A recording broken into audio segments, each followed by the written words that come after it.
The Houston Texans and Detroit Lions just had a joint practice. And while I wasn't there, I've got all the takes you need to hear. I'm Paul Gallant, and this is the Gallant Says podcast. A radio show host in Seattle called Paul Gallant. Paul Gallant's wondering the same things a lot of people are. You are definitely living in the hindsight world today, Paul. Do you feel there's been a consistent theme with the interceptions? I think every interception really has a different story. I was just kind of curious what Paul gets to say. Grow up, mother. You kidding me? Paul Gallant, what the hell is wrong with you? Hello and welcome aboard the Gallant Says podcast. It is Thursday, August 21st, 2025, live on YouTube at Paul Gallant, Twitch at Gallant Says, on X and Twitter, whatever you call it, at Gallant Says, also on the gram at Sports Gallant, and on Facebook at Paul Gallant Sports. It's available after the fact wherever you get your podcasts, Apple, Spotify, and SoundCloud. If you want to cut me off mid-thought, super chat me on YouTube, which is where you should be watching, and I'll play this. Paul, stop talking. Listen. That is former Houston Texan Wade Smith, who once told me politely to shut up in the midst of a radio station segment on Sports Radio 610 way back in the day. So I did not go to Detroit. I'll be honest, I really have no idea what happened at joint practice between the Texans and Lions today. Then why are you doing a video, jackass? Well, I have to talk about it, but I have to talk about what was seen by other people who were there. Whether reporters who were on the ground or the fine aggregators who found video that fans were able to post while media members were not allowed to do that. I'm very excited, guys. I mean, we are closer and closer to the start of Texans football season. It's football time in Houston, and we're ready to play. Very true, Mr. Clay Walker, Vider Zone, Houston Texans legend. On YouTube, Joe Lee 713 asks, what kind of hat did CJ Stroud have on? Well, he is a big hat guy, and if I'm not mistaken, he was wearing a beanie. Devon Daniels says, let's get it, ball. Let's get it, indeed. So, it was very cool leading up to yesterday's practice to see the amount of respect that Lions head coach Dan Campbell has for the Houston Texans. He thinks they're a very physical operation. And that's, I think, really good praise coming from a guy who's had to stop a couple of Lions practices already this offseason because the Lions keep getting into fights. I want to hear that the Texans are as physical as the Lions. That was what Dan Campbell expected.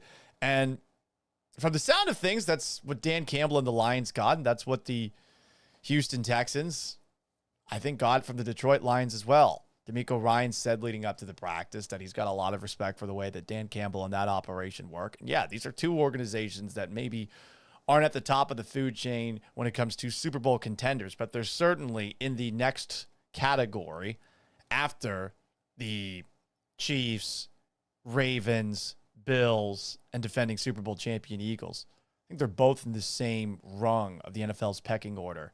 The real question is, all right, what the hell are they going to do this year? Are the Lions going to be able to keep it going another year with Jared Goff? Or, sorry, I keep on picking my nose. Something's going on here. You know what? We're going to mute it for a second. Sorry, everybody. This is a little graphic in nature.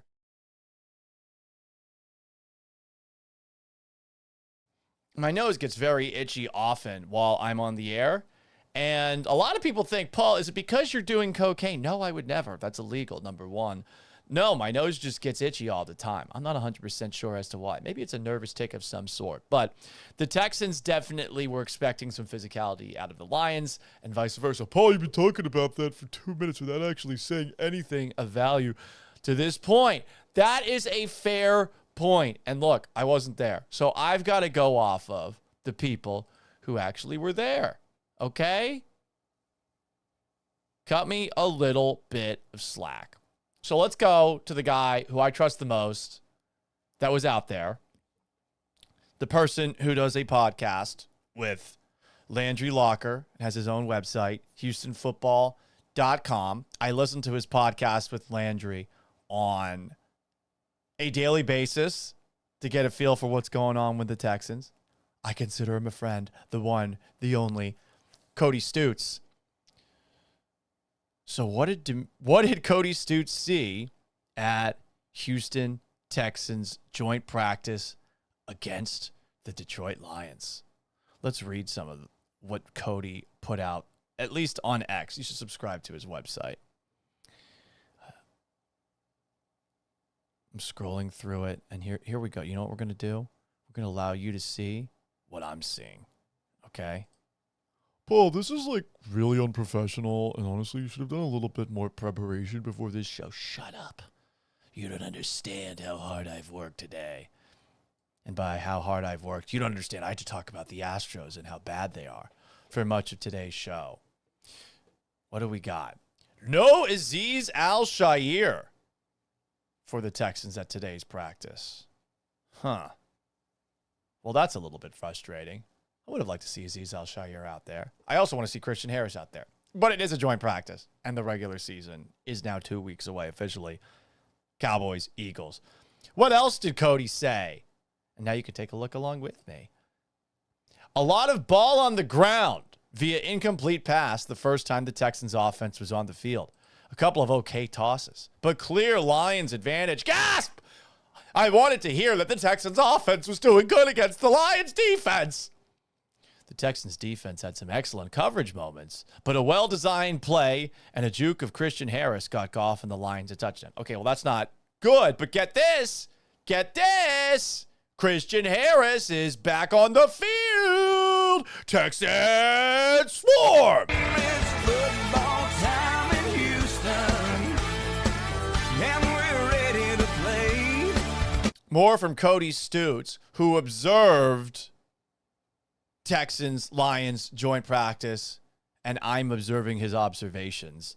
A lot of C.J. Stroud in the offense not having much success so far today. Protection sometimes fine, sometimes awful. A few nice passes where the wideout made things happen after the catch.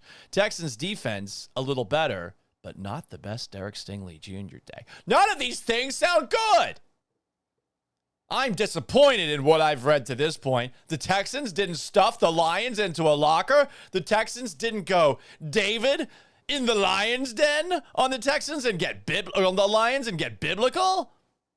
Damn. More from Cody Stutes, an observation of his observation. Better period just now from the offense. Good protection. A few touchdowns, including a Christian Kirk and an easy Stroud touchdown on a great read to scramble. Let's go. It's football time in Houston, and we're ready to play. Hell yeah. Thank you, Clay Walker. More from Cody. Defense locked up the Lions a couple of times. Kalen Bullock had a great interception. Goff had some nice throws to get into the end zone. Okay. So the defense had a couple of moments. The offense had a couple of moments. After practice, what did D'Amico Ryans have to say? And what did Cody Stutes have to say about what D'Amico Ryans had to say? As far as Azeez Al-Shaair not being at practice, D'Amico said it's a minor thing for Al-Shaair. Thank goodness. I need him out there scaring the shit out of quarterbacks. D'Amico Ryans on Jimmy Ward. And that Jimmy Ward situation is very interesting. ABC 13 had a very clickbaity headline this morning talking about a lawsuit that Tony Busby has filed against Jimmy Ward. In Harris County, a similar civil case was filed in Montgomery County, but it was dismissed. This involves allegations that Jimmy Ward was doing meth. For what it's worth, as far as the actual felony investigation into Jimmy Ward, that hasn't progressed. But it is interesting that a civil case was dismissed, given that a civil case usually has a lower burden of proof. I have no idea what happened. I'm not going to act like I'm a lawyer here. But D'Amico, when asked about Jimmy Ward, said they'll let the situation play itself out and that the Texans will not jump to a conclusion. What did C.J. Stroud wear? This is the hat he wore. It's a beanie. It's not a Mariners hat. It is not a Mariners hat, okay? That's huge.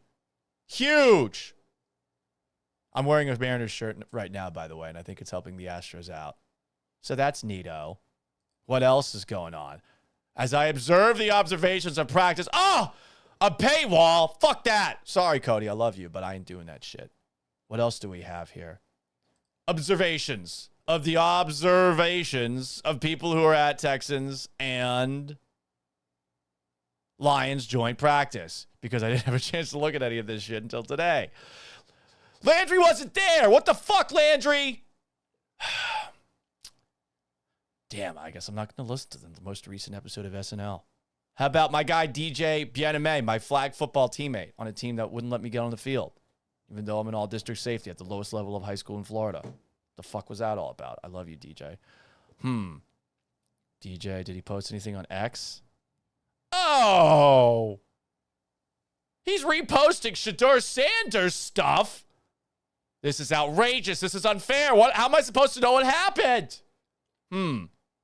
What else do we got? Ooh, I see Big Sarge Sports on the Instagram side of things. Hi, Big Sarge. What's going on? Maybe we should take a look at Big Sarge Sports observations from practice. Let's go. Texans learn a lot about themselves on Thursday. Okay, I'm going to have to watch that. Ooh, okay. Here we go. Scrolling down, some observations. Per Big Sarge, Texans Lions joint practice was one of the most competitive practice I've seen in a very long time. Let's go. Okay. I like that observation as I observe said observation. Big Sarge also posted this. To all the Texans fans who follow me looking for videos from practice, both teams are in regular season mode, and that means no recording or videos, which is very funny because if you get to watch these joint practices and you're in attendance, you know what happens? You can post them. But if you're watching from the media side of things, and generally there are players in the way, so the video you post is shitty to begin with, like you're not allowed to post it, which is very amusing. Anyway. What else do we have from Big Sarge? Irv Smith. He's not going out without a fight. Irv Smith actually looked pretty good Saturday in the Texans preseason game. Not a lot of depth at the tight end position at this moment in time. Sarge also says the Lions wide receivers, Williamson and St. Brown, are putting a lot of pressure on the Texans secondary. Cody said that maybe not the best day for Derek Stingley Jr.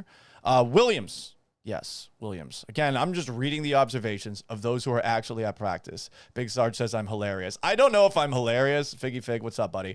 I more just think I'm on a lot of caffeine. Big Sarge says one of the biggest mismatches the Lions used today was putting St. Brown in the slot. He was very effective when they moved him around, but he looked very good in the slot. Slot corner is like one of those positions that I wonder about with the Texans as far as, hey, their ability to cover man-on-man, because I like Jalen Petrie and what he's able to do as like a run support guy and being in specific spaces because he's quick, but when it comes to the coverage side of things, yeah, if I'm on Ross St. Brown, one of the best wide receivers in the slot, that's probably going to be tough for anyone to stop. Observing the observations of those who observed Houston Texans joint practice against the Detroit Lions. I'm a very serious sports talker person. Let's go to John Alexander from the Houston Chronicle. Ooh, okay. John's got some play-by-play. Let's go, guys. Texans Lions joint practice. Let's get it. FYI, no play-by-play today or lineups allowed, but I'll give you a gist of what happens. I don't know, Jonathan. It looks like you're snitching a little bit, but I'm cool with that because I have no idea what the fuck happened.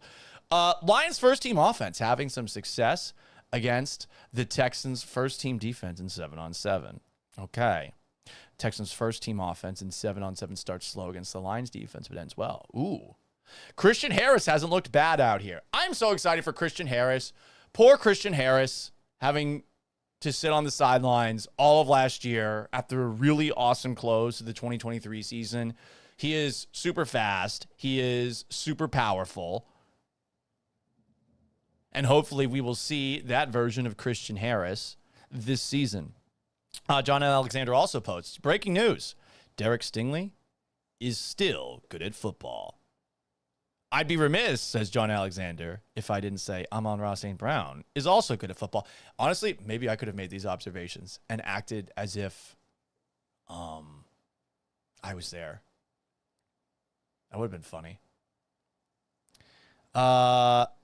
Unfortunately, y'all are just going to have to imagine what is happening based on my tweets at Texans Lions joint practice with an emoji that seems like disappointed. Well, does that mean the Texans look disappointing? Does that mean the Lions were stuffing the Texans in a locker? Were the Lions mauling the Texans bull? Huh? Again, this is an absolute Travis Shamockery when it comes to NFL coverage, but listen, we got to do what we got to do. Will Anderson, strip sack of Jared Goff. Nico Collins made a few plays. Jonathan was simultaneously watching both sides. As someone who was at the Texans-Panthers joint practice this past week at practice, it is hard to get an eye on everything that's going on there if you are an individual person, because the first-team offense goes up against the first-team defense on one field, and the first-team defense goes up against the first-team offense on another field. So when I was watching Texans-Panthers, I felt pretty good about the Texans defense. You know, Texans defense is their strength.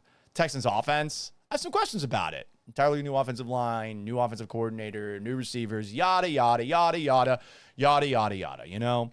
So, I didn't really watch the defense at all going up against the Panthers and Bryce Young. I did go over a couple of times. I saw Bryce Young jump to make a throw over the line of scrimmage. Talked about how small he is. And he is small. He's like shorter than me. And I'm 5'11 and a half, but I lie in my license and say I'm 6 feet tall. And then a lot of Panthers got butthurt about it. And then Young and the Panthers looked like dog shit Saturday against the Texans. It's a preseason game. I get it. But I don't know. They hired a guy to be their head coach who wrote a book about cheating on his wife. That's a true story. And he's a man of God or something. More observations from John Alexander. Jalen Knoll doing his thing out there. He stood out, making several plays, mostly against the second team. He doesn't belong on the second team. Well, it is going to be interesting. Like, who is the third wide receiver for the Texans? Xavier Hutchinson has been getting much of the reps, it seems, as the number 3 wide receiver, or the guy who's going to be lined up opposite Nico Collins. And in the slot, it's going to be Christian Kirk. And Christian Kirk, I think there's a lot to be excited about with Kirk. And John Alexander continues. Stroud hit Kirk for a touchdown in the red zone. The Texans defense gets a stop at the 2-yard line. If Henry To'o makes a tackle against David Montgomery, don't know who wins that outcome. Foley Fatukasi, Tim Settle, Christian Harris got mad at something a Lions offensive lineman did. Ooh, was there a little bit of a squab? Kalen Bullock with a pick of Jared Goff, ending the red zone. Lions defense had no answer for Nico Collins. That's good. That's good. I like hearing that. Kamari Lassiter versus Jamison Williams on a pass in the end zone. Lassiter won the matchup. The defense forced the offense to kick a field goal. There we go. And then one last one from John Alexander. Texans offense had to settle for a field goal in the 2-minute drill, which ended practice. Okay. Aaron Wilson give us anything as I observe the observations of those who actually observed Houston Texans practice, their joint practice against the Detroit Lions.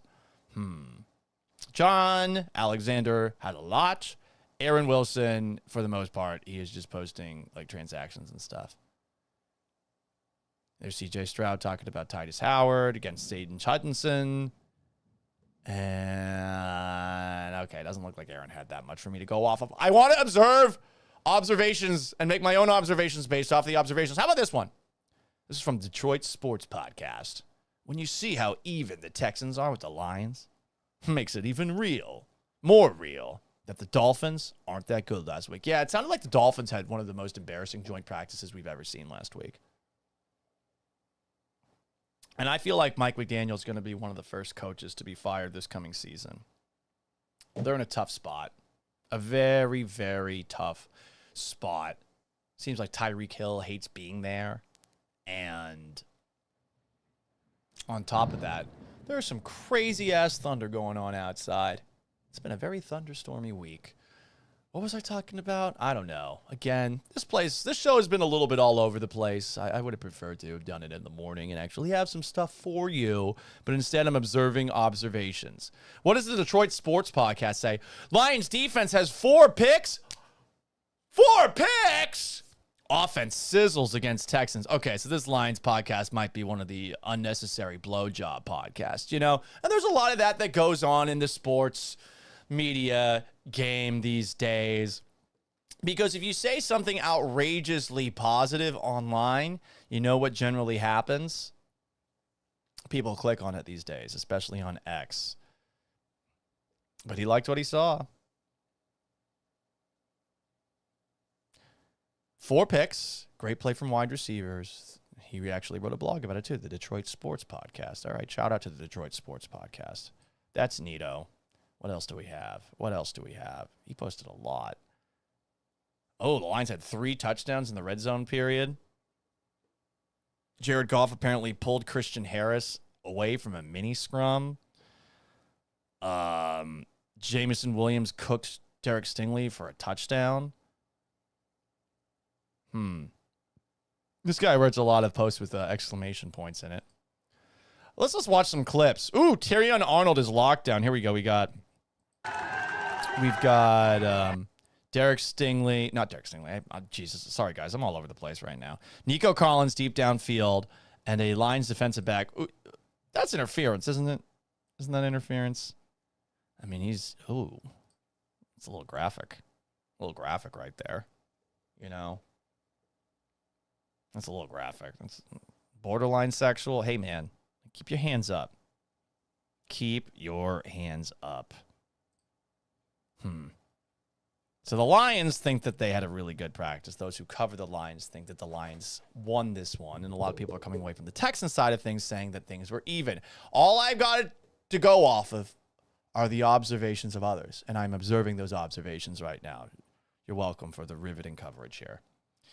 I will give a shout out to a couple of the Texans aggregators who seem to be finding what they could from a video and from a picture perspective at Texans training camp. These guys can actually post and repost videos that they see while reporters aren't allowed to, even though the fans can post things. I think the NFL has kind of get over this archaic idea that, like, oh, man, if they see some of the film that we have at practice today, like, it's going to give a team a real advantage. There's too much paranoia. No one gives that much of a shit off of what's going on at training camp practices. You know, people aren't watching the practice from a fan cam or from media cam and saying, like, oh, wow, that's interesting. Now I know what they're going to run in the third quarter in the game that we play against this team. Like, no one's that psychotic. Even the Patriots wouldn't do that shit, you know? I feel like we got to relax just a little bit. What videos do we have? I'm looking for videos posted. Let's see. What is it that Texans commentator has posted?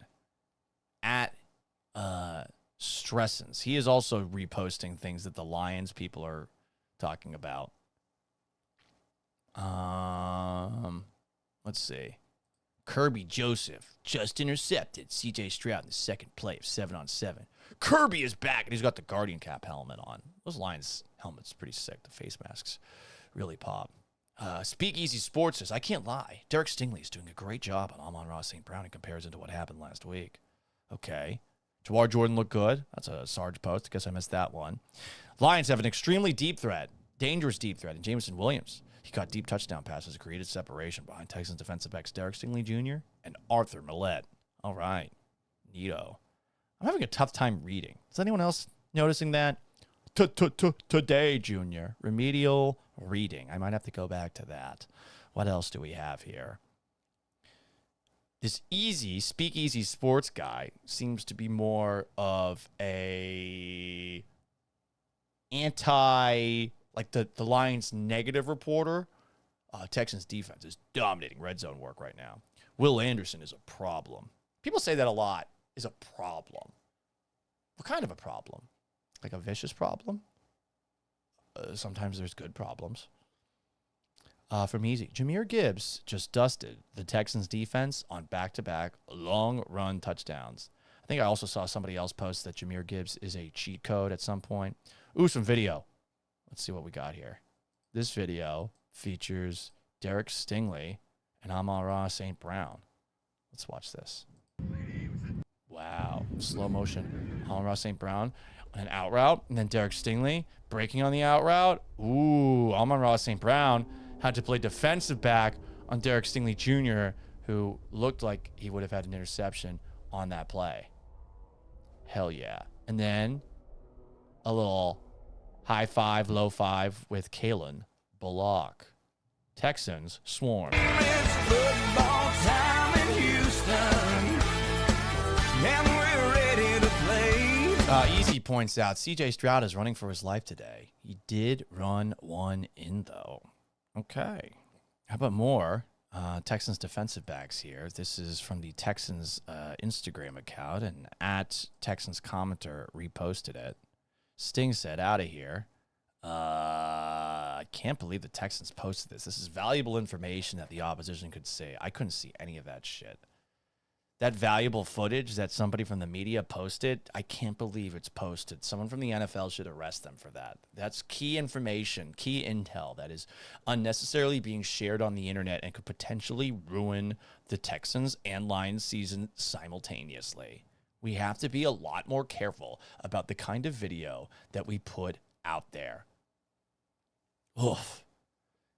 Anyway, what else do we have here? We got...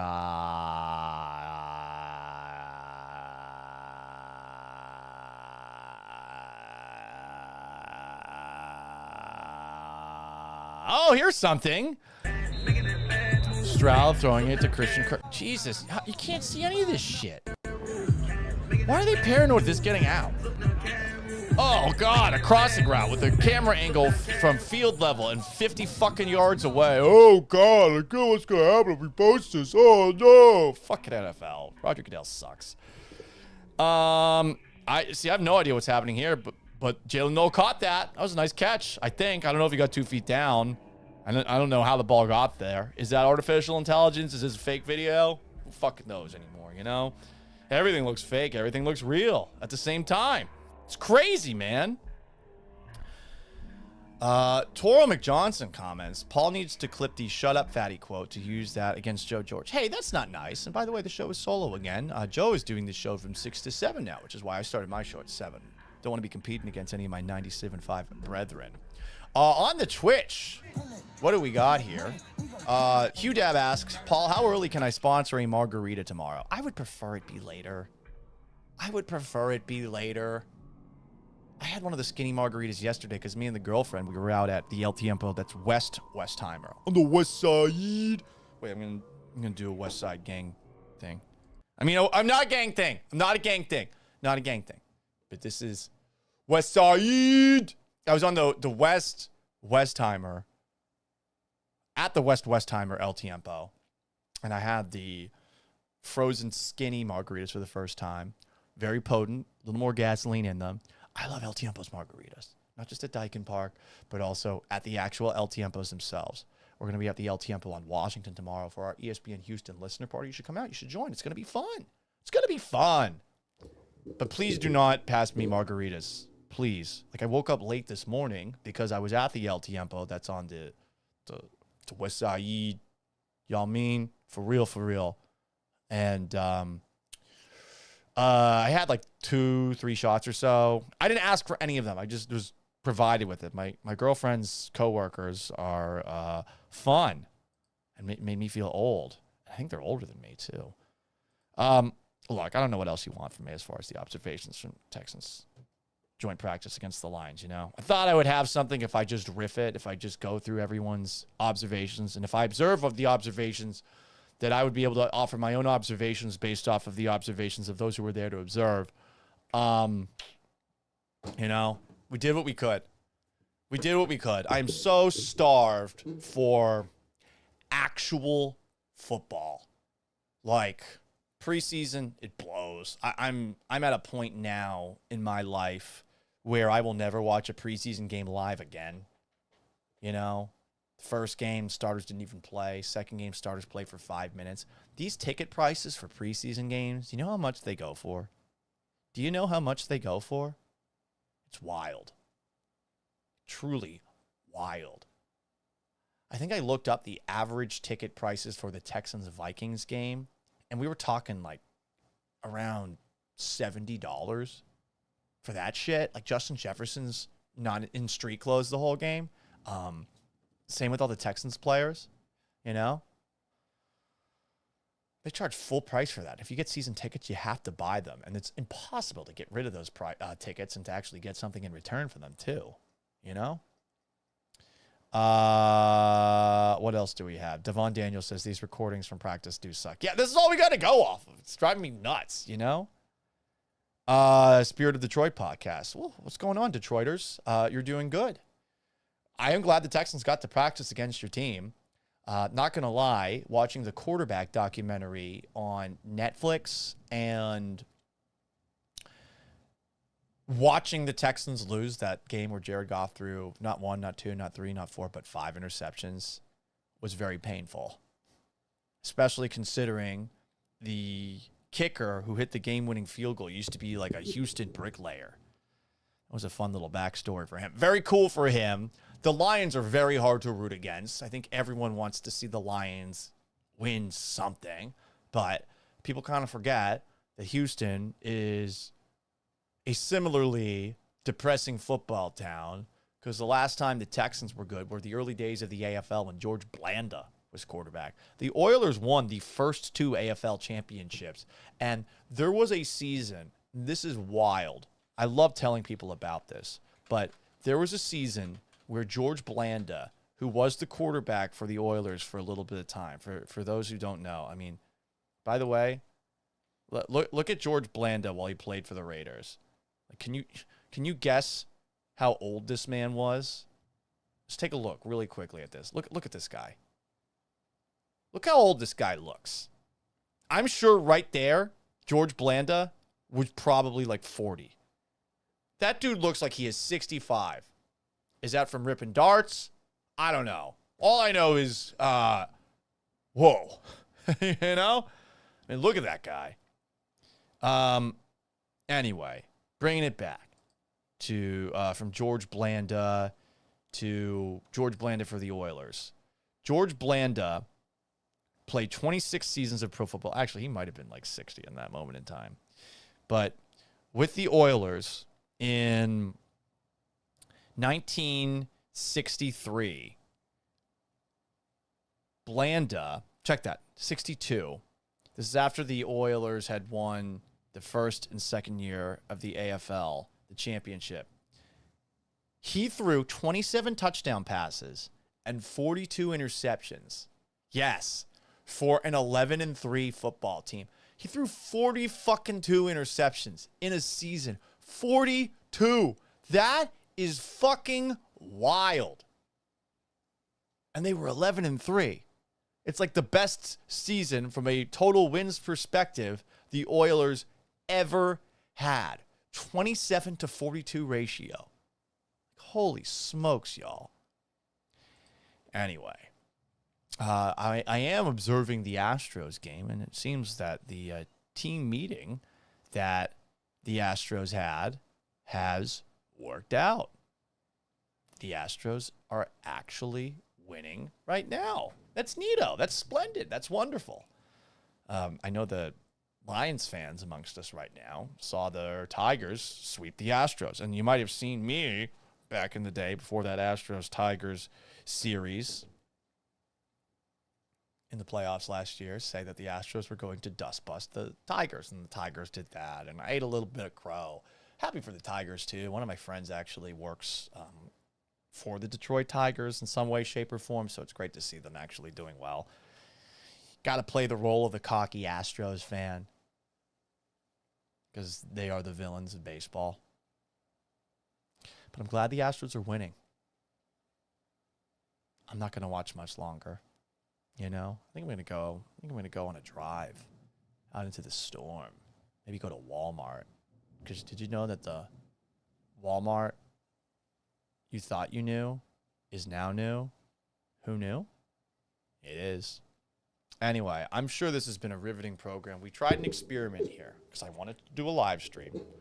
We were just going to go and observe the observations of this joint practice between the Texans and Lions. What if the observations that we were looking for from the Texans and Lions joint practice that none of us except for a select few were able to attend were the friends we met along the way? It might have been. I am not going to podcast this portion of a live stream, but I am glad that I got to hang out with some of my friends on the Twitch at Gallant Says, on YouTube at Paul Gallant. If you haven't liked and subscribed to this video already, honestly, it's like you want my cat to die. You can also follow me on X and Twitter at Gallant Says, or on Instagram at Sports Gallant if you're more of a Twitter person or a Gram person. I'm not going to lie, Gram's tough. I'm like addicted to it. It's also on TikTok, not the actual live stream itself, but some of the clips from this show at Gallant Says. I have a Facebook page. Facebook's a fucking hellscape, but at Paul Gallant Sports. We try to do this in the morning at 6 a.m. Slept in a little bit too long. 6 a.m. might be a little bit too ambitious going forward.